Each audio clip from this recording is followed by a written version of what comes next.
Welcome everybody to round number 13 of the Velocity Dirt Tour Super Late Model Touring Series as I'm joined in the booth here with Taylor on. This is Lockdill.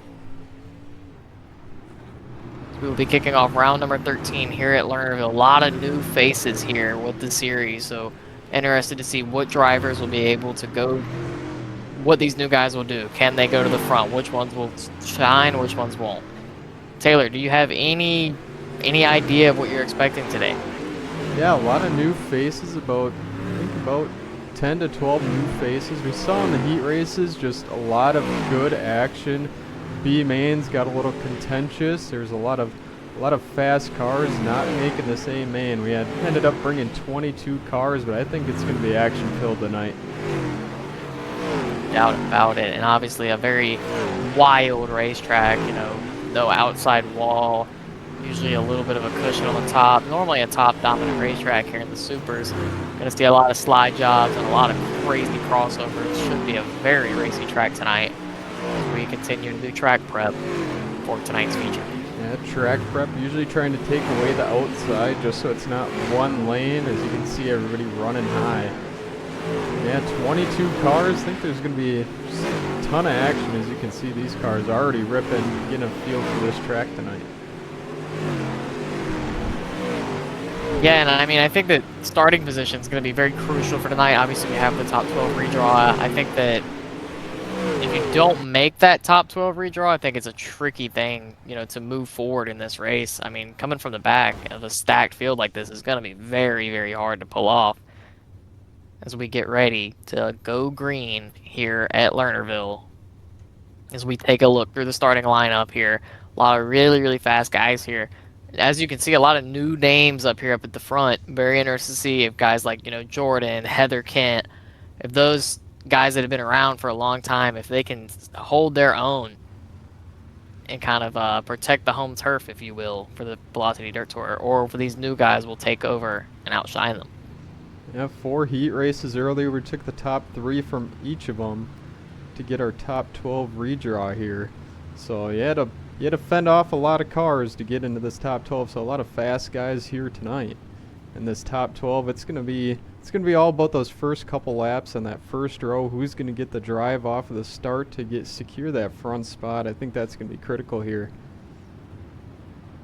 No doubt about it. I feel like I'm interested to see if the top's going to be very good early or if we'll see a little bit of a bottom line early and then maybe it pushes up. But I definitely think that you want to get going on this early start and capitalize off of it. You've got to try to go ahead and get some spots early because if it does decide to go green for a long period of time, Lernerville can get stretched out a lot. As you As I believe saw, only 9 cars, not everybody gritting to finish this one or start this one out. But as you saw, Matt Durbin in the 182 showing up. Won last week. He was actually in that top 12 redraw, but due to winning last week, gonna have to start in the rear of the field, and that's gonna be a tough race to get back up to the front. So we'll have to keep an eye on him to see how he does tonight. no doubt about it. A very tricky situation to come from the back at this racetrack. I mean, it is definitely a tough one, but I believe that he's going to be able to go forward here. So you see, I believe, coming to the green this time by? It appears so. Yeah, lights are off. We are getting ready to go green as they go into turn number 3 and 4. Some great looking paint schemes out there. No doubt. As off of turn number 4, green flag is out for round number 13 of the Velocity Dirt Tour Super Late Model Series. Looks like the A car going to get a good run as contact and around the 257 goes, collecting a few other cars there. Going to bring out that Rocky Top. Tim grabs caution, first one of the night. Cars already going into the pits.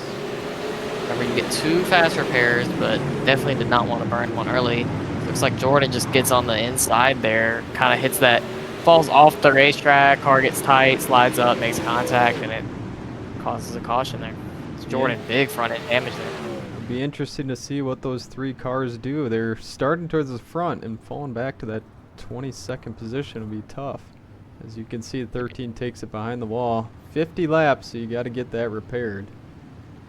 No doubt about it. I think that if you get damage early here, I think you're better off to just play it safe, take your fast repair, and then save that next one for if something bad happens. I think that you want to go ahead and get that car fixed in case this race does decide to go green. Lap not completed, so it'll be a normal restart right now. As you see, Aaron McGee in the A car is able to get that lead right away. So we'll just have to see if he can hold off this field. 50 laps is a lot of racing. You got to think about tire wear here as well. Yeah, no doubt. I think that, I think lap 25-ish is going to be your threshold for a lot of these drivers. I think you're going to see a lot of them take it easy, try to save those tires a little bit, and then start to turn it up there at the end. But a lot of strategy involved on a 50-lap late model race, especially here at Lernerville. And as you can see, the track already starting to get very slick, and it's only going to get worse going through the race. So very interested to see how these guys will play it out, what line will be dominant by the end. Looks like all 3 cars involved in that incident end up going to the pits to repair, so they'll take the tail onto the field as we go back green.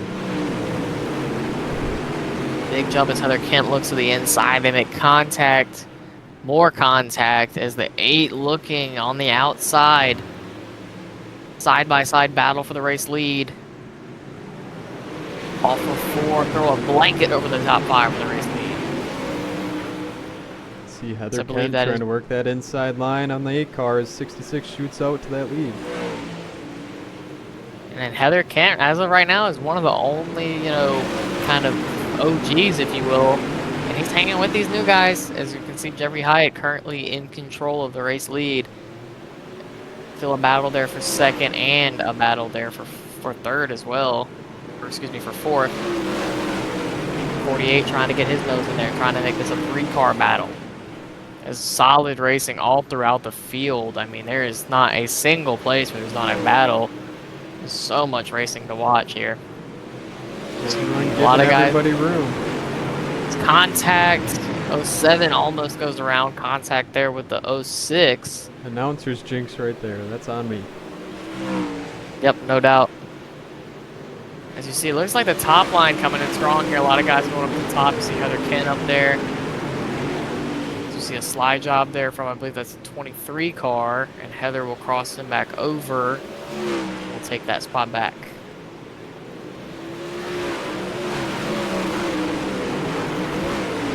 More strong racing here. Very clean racing though.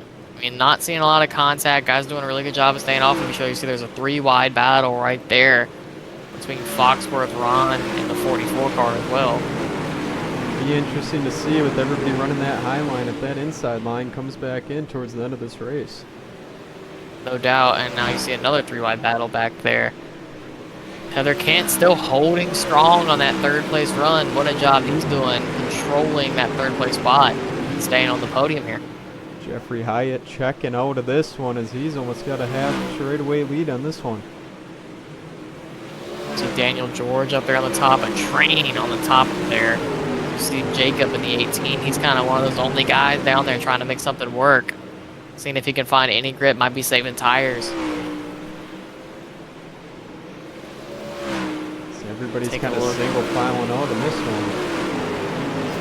Hyatt is checked out right now. I mean, there's no competition right now. He is completely pulled away. Still a battle here for second now as Heather Kent challenging for 2nd place. Slide job though coming from Jacob Isaac, and a crossover by Heather Kent. Doesn't get the drive, and there he goes. Got the momentum. Will not clear the slide job off of 4. And give that lap to Jacob Isaac there for 3rd. Everyone keeping up momentum. It's not, doesn't see any tire fall off through lap 15. Everybody's kind of staying high. And see if any strategy of everybody staying low just to save tires for the second half of this race. Well, and weirdly enough, even with the amount of slick up top, it still appears that a lot of these guys have a lot of traction. They're still building a ton of momentum. It doesn't seem like they're really knocking the tire off that much, which is kind of surprising to me. I mean, already 16 laps into this feature, and you're not seeing any fall off at all. These guys are continuing to roll up top. As Foxworth will challenge the 44 for, I believe that's the 11th place spot. slide job crossover by the 44. Off into turn 1, slide job for the 44. Will Foxworth look for the crossover? So you see Jaron Valley, so you see like they're in the back. Valley kind of a little sideways there on the top. Don't know if he's maybe burned the tires off, maybe too much throttle, but there's a lot of these guys in the front, you know, it just looks like their cars are hooked up right now. And there's some guys that just are not able to get that traction down right about now. We'll have to keep an eye on Jeffrey Hyatt as he's getting into some lap traffic. See if Aaron McGee and company can reel him in as Jeffrey continues to gap the field with this one and extend his lead. See Daniel George starting to put his name in there. He's continuing to work forward, trying to get his name in the picture here. He's holding on to a top 10 run right now. You can see a lot of these cars going in for a couple laps on that inside and then returning back to the outside. See if they're trying to save tires or see if there's anything out there just to get past one car. Yeah, that's what I was going to say. I feel like you're seeing a lot of guys trying the bottom, just going down there and checking to see if they're getting traction. Maybe some of those guys that are struggling to get traction going down there. You see the 07 down there. Valley continuing to rip the high line. Looks like he's done got the top figured out as that car's starting to hook up on top. Slide job for the 49 car there. Big crossover coming though from the 86, side by side. Into 1 and 2, the 86 with the slide job. 49 caught the wall on entry, checked him up a lot, but he gets a huge run off of turn 2. Have to keep an eye on that outside being so slick, trying to get by that flag stand where you just jump up that curb and just see if there's anything that can happen there. Yep, as Brandon Jones looks to try to make a pass here on Heather Kent. It's Heather kind of running the line below a lot of these guys. Still able to carry a lot of momentum, but looks like Brandon Jones has a lot more momentum as we're at the Tay-Tay's Tech Shed halfway home.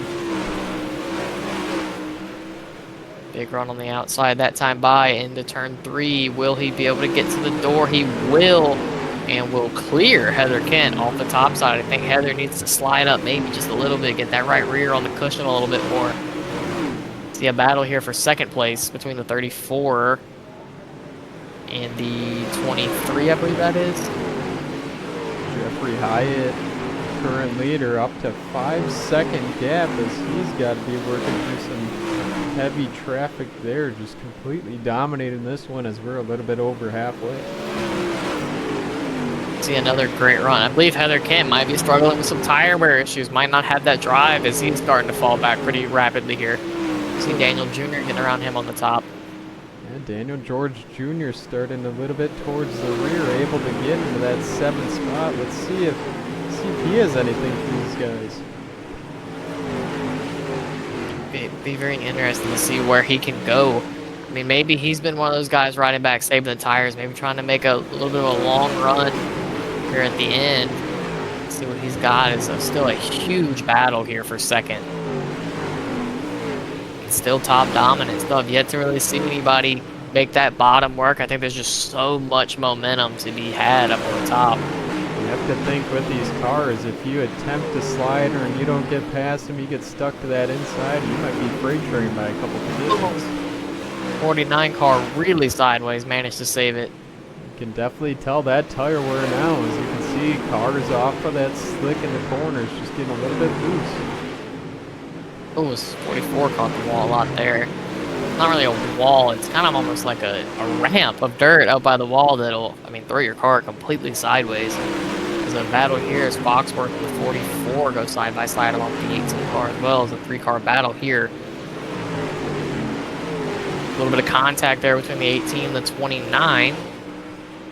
And look at there's your leader in the 66 trying to work on the 182, and Matt Durbin, he is right in the lap traffic and some 3-4 car battle in front of him. What could happen there? Yeah, it's going to be tough. I mean, obviously he's got a huge gap, but he's got to be careful not to put his nose somewhere where it shouldn't be and potentially risk getting caught up in a wreck here. I mean, it could easily backfire for him. As we are under caution for the second time tonight, there's a tire. I believe that's Daniel George Jr., who we were just talking about having a great run with a broken left front, and Heather Kent off the pace. That's 2 cars that were having a great day that are now Looks like they're gonna have to go to the back. There's another one down there. I believe that's the, yeah, it's the 8 of Aaron McGee. See, slides up, contact, and just, oh man, brutal crash. Nowhere for Junior or Heather Kent to go. And that is gonna be a tough, tough break for all 3 of those drivers. Car heavily Serious damaged. damage. Yeah, tons of damage there. Junior, no right front. That car is definitely gonna have to get a fast repair done. So along many with Heather tires Kent. rolling off that Yeah. track. Heather Kent with big nose damage as well, and looks like a broken left front there, so you can see the wobble. Tough break for those 3 drivers. Not That what the is gonna shake it up. 66 wanted to see right there. You'd have to think, was he saving tires after getting that huge gap, or was he burning them? It'll be definitely interesting. We got 15 to go as we take a look at the lineup.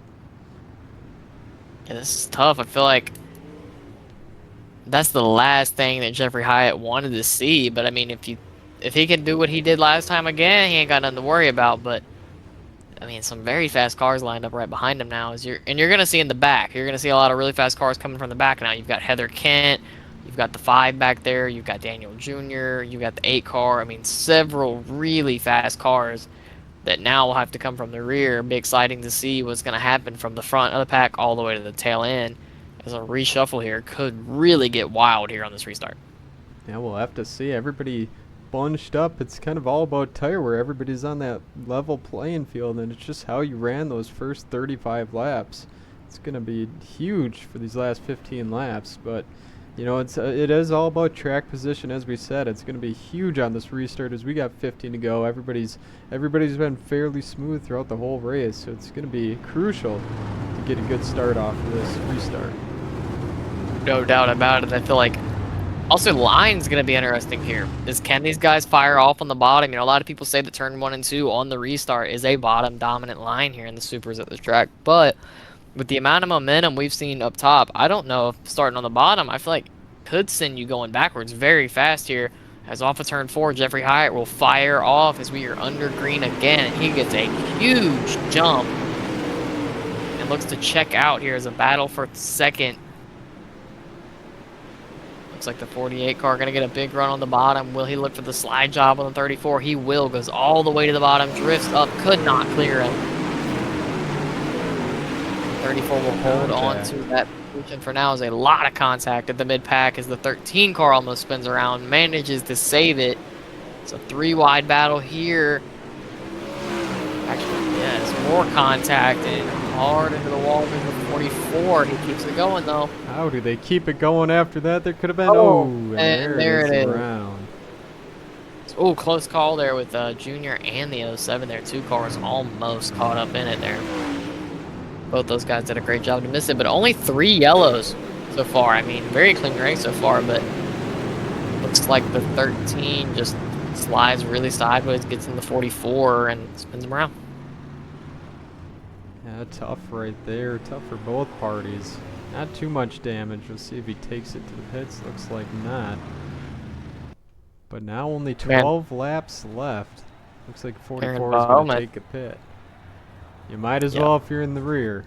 Fully repair I 100% agree. Yep. Go ahead and get it fixed. See if you can fire off for these next 12 laps. Try to make something happen. And how about that? The 48 of Nathaniel. We'll see what he can do the remainder of the race. He got a really good run on that inside, stole a couple spots, and how about just like that in that Delaware restart, he's going to be second row, looking on the inside out. And at a track where slide jobs are so frequent, I feel like you're going to see a wild restart. You know, guys can lunge and go 4 rows forward. Now, whether they clear that slide job or not, you know, can be up for debate. But, I mean, you can easily jump a ton of spots here at Lernerville in the span of 1 lap if you do it right. But as you can see, once again, the track is super slick right now. Kind of scary to throw some slide jobs. You get up in that slick, maybe you get on the brake, get on the gas, and then the rear end just comes around on you, and next thing you know, you're sideways. So, gotta be safe here. I'm interested to see if Heather Kent, can he drive forward? I mean, very, very dominant early. Was top 3 car. Got caught up in a wreck and started to fall back. Now starting from the back, can he drive up to at least the top 10? I mean, he started 19th for this restart. Interested to see what he can do as we come off of turn number 4 to get the green flag. We are back underway. Jeffrey Hyatt still controlling that race lead. 48 still working that bottom, trying to find that grip. Got a great jump there. Tons of momentum. He's going to look for the slide job off into 3 and 4. Hyatt gets under him. 10 laps to go, and we got a battle for the race lead. So huge crossover by the 48 car. Still trying to find that grip down there, but a big run for Jeffrey Hyatt. Side by side into 3 and 4. Another slide job by Nathaniel. Got a little tight. Now Hyatt will cross him over. Now Hyatt's going to throw a slider. And Nathaniel will look for the crossover. Just couldn't get enough grip there off of 2, but we'll get there. Side by side into 3. Hyatt way high. Nathaniel side by side. Give it to Hyatt on that lap. Daniel's car is really hooking up in that 1 and 2 down low, getting some great runs out of 2. Able to throw those sliders. Now a 3-car battle for the race lead. You see Brandon knocking on the door here. It is still Nathaniel holding on to this race lead. What it would mean to him to steal this one from Jeffrey Hyatt, who's been the dominant car all night long. Now, look at this. It's now a battle for second. Nathaniel looking to pull away with this race lead. Just a couple to go, and how about the 15 car? Brandon Jones has been there all night. Let's see if he has anything for his top 3. What a run as a 3-wide battle there between Jordan, looks like Keegan Sanders, and then one other car on the top there. You continue to see, I mean, Nathaniel looking to steal the win from Jeffrey Hyatt, who has the most laps led by far on this race. Had it, I mean, checked out. Nobody there to contest the win. Got the yellow, and now Nathaniel steals the lead. But can Hyatt make a move? Looks for the slide job, parks it on the nose. Nathaniel crosses him over, will get the jump again. Off into 3 and 4, big slide job. Jeffrey Hyatt looks for the crossover once again. 3 laps to go. And you see Hyatt slide job. Nathaniel tries to cross him over one more time. And Nathaniel gonna slider him again. 34 knocking on the door for second though. Hyatt to the inside, 2 to go. Another slide job here from Hyatt. Oh, he kept it low that time. Nathaniel with a big run. Look at this. Hyatt completely switched it up on him. What will Nathaniel do? Can he get a good run as there's contact for second? Hyatt will get the white flag, sponsored by Lockville Sim Sports. See Hyatt drifts up. Nathaniel, one more turn. Can he do it again? Slide job into 3. And at the checkered, it will be Nathaniel picking up the win. What a finish. And what a job by him to come in and steal the win away. How close. That was just by a nose. He was able to get that one. And how about Nathaniel Wemhoff picking up his first Velocity Dirt Touring Series in fashion. That was an exciting one. Thriller there at the end. What a job by him to capitalize on that restart. And I mean, just execute perfectly. I mean, a great job from him there. We take a look. He'll go to victory lane here at Lernerville, picking up his first Velocity Dirt Tour win in his first start. I mean, talk about a warm welcome. Come in first race and you win. And I mean, by that dramatic of a fashion, I mean, that's a very, very cool one. If you take a look through the field, you see Heather Kent, 16th, managed to, gain some spots and bounce back a little bit. Daniel George, tough break, drove all the way up to the top 10. Then got, involved in that wreck, finishes 18th. That just shows, man, track position's so crucial at a track like this. And how that one bad thing happened. Into 7th place. What a job. I mean, he rode around in 15th and beyond for a majority of that race, maybe saving tires. But, I mean, bounced back. Keegan Sanders taking a 10th place. A lot of fast cars. That's some huge placements, but kudos to the whole field. Everybody respected each other. A lot of great racing, not too much touching, and to get a 3-wide finish like that is huge. And congratulations to those top guys. Some great racing tonight. And you see a lot of cars that usually run good that struggled. I mean, this track really threw a loop. Obviously, Daniel George had some tough luck, but an 18th finish for him. He's usually up at the front. Lockdale, 17th, usually a top 10 car every week. I mean, there was some struggles there, but a great race. And that was round 13 of the Velocity Dirt Touring Series for your National Super Late Models, and we'll catch you in the next one.